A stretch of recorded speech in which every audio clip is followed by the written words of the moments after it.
میری بہن اب آپ خود ہی اپنا آخری فیصلہ سنائیں کہ آپ ہم سب کے لیے کہاں رہنا پسند کرتی ہیں۔ دیکھیے اب اس بات کو مجھ پر مت چھوڑیں، آپ ہم دونوں سے عمر میں بڑی اور عقل میں دانا ہے، اس لحاظ سے آپ کا جو بھی فیصلہ ہوگا وہ ہم دونوں کے لیے دل و جان سے قبول ہوگا۔ میرا دل رکھنے کے لیے یہ مت کہہ دیجیے گا کہ چلو تمہارے آبائی نخلستان میں آباد ہوتے ہیں۔ سچ تو یہ ہے کہ میرے ماں باپ اب اس دنیا میں نہیں رہے اور وہاں اب میرا کوئی ایسا قریبی عزیز یا رشتہ دار بھی نہیں بچا جس کے لیے میں باغا باغا نخلستان کا رخ کروں۔ میری بہن آپ دنیا کے جس کونے میں بھی رہنا چاہیں گی، میں اور عنایتا وہی آپ کے ساتھ اپنی زندگی گزاریں گے۔ کریٹیس کے ان خوبصورت الفاظ پر عنایتا بڑے فخری انداز میں اپنے شوہر کی طرف دیکھ رہی تھی۔ برسین کچھ دیر تک خاموشی سے مسکراتی رہی، پھر نہایت دھیمے اور پروکار لہجے میں کہنے لگی، میرے بھائی میں دل سے تمہاری شکر گزار ہوں کہ تم نے یہ اہم فیصلہ مجھ پر چھوڑ دیا ہے۔ دیکھو دمشق میں ہماری ایک شاندار آبائی حویلی موجود ہے، اگرچہ ہم ایک طویل عرصے سے دمشق سے دور ہیں، لیکن اس حویلی میں اب بھی ہمارے اپنے وفادار خادم مقیم ہیں جو ہماری غیر موجودگی میں حویلی کی بہترین دیکھ بھال کر رہے ہوں گے۔ اس کے علاوہ دمشق کے نواحی علاقوں میں ہمارے وسیع و عریض باغات بھی ہیں جن کی حفاظت اور دیکھ بھال کا ذمہ بھی انہی لوگوں کے پاس ہے۔ میرے بھائی میں تمہیں یقین دلاتی ہوں کہ جب ہم دمشق پہنچیں گے تو وہ لوگ انتہائی شاندار انداز میں ہمارا استقبال کریں گے، اسی لیے میں نخلستان کے مقابلے میں دمشق کو ترجیح دوں گی کیونکہ وہاں ہماری آمدنی کے بہت سے ذرائع موجود ہیں جن کی بدولت ہم دمشق میں ایک پرسکون اور خوبصورت زندگی بسر کر سکیں گے۔ برسین جب یہ وضاحت کر کے خاموش ہوئی تو کریٹیس کے چہرے پر خوشی کی لہر دوڑ گئی اور وہ مسرت کا اظہار کرتے ہوئے کہنے لگا، میری بہن اب یہ ہمارا آخری فیصلہ ہے کہ شہنشاہ سکندر کا لشکر جب بابل پہنچے گا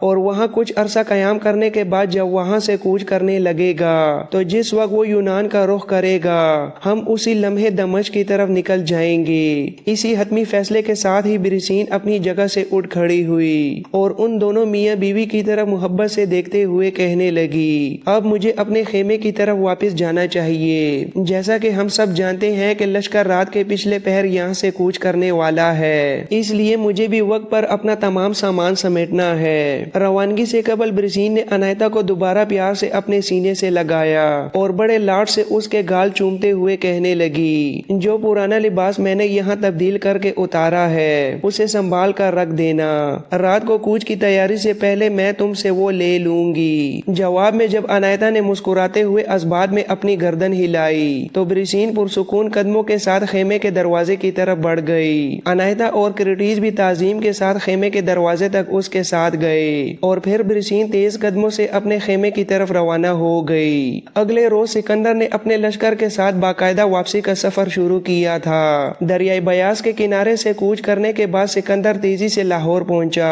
وہاں دریائے راوی کے کنارے اس نے چند روز کے لیے پڑاؤ ڈالا تاکہ تھکے ہارے لشکر کو کچھ دیر تازہ دم ہونے کا موقع مل سکے۔ اس کے بعد دریائے راوی کو عبور کر کے وہ آگے بڑھا اور وزیر آباد پہنچا۔ وہاں دریائے چناب کو عبور کر کے گجرات شہر کی سیدھ میں آنے کے بعد اپنا رخ بدل لیا۔ اب وہ بائیں جانب مڑا اور ان تاریخی میدانوں کا رخ کیا جہاں راجا پورس کے ساتھ اس کی خوفناک جنگ ہوئی تھی۔ وہاں سکندر نے اپنی یادگار کے طور پر 2 نئے شہر آباد کیے تھے، ایک اپنی فتح کی خوشی میں جس کا نام اس نے نیکیا رکھا تھا اور دوسرا اپنے چہیتے مرنے والے گھوڑے کی یاد میں بسایا تھا۔ نیکیا شہر پہنچ کر اس نے اپنے لشکر کے ساتھ پڑاؤ ڈالا، لیکن اسی پڑاؤ کے دوران اس کا سالار کوئنس اچانک شدید بخار میں مبتلا ہو کر وفات پا گیا، جس پر سکندر نے اسے پورے فوجی اعزاز کے ساتھ وہیں دفن کر دیا۔ سکندر نے جب اپنے بسائے ہوئے نئے شہر نیکیا کا معائنہ کیا تو اس نے دیکھا کہ اس کی غیر موجودگی میں ہونے والی موسلا دھار بارشوں اور سیلابی ریلوں کی وجہ سے اس شہر کو کافی نقصان پہنچا تھا۔ چنانچہ سکندر نے فوری طور پر اس کی دوبارہ مرمت کا حکم دے کر اسے بحال کرایا۔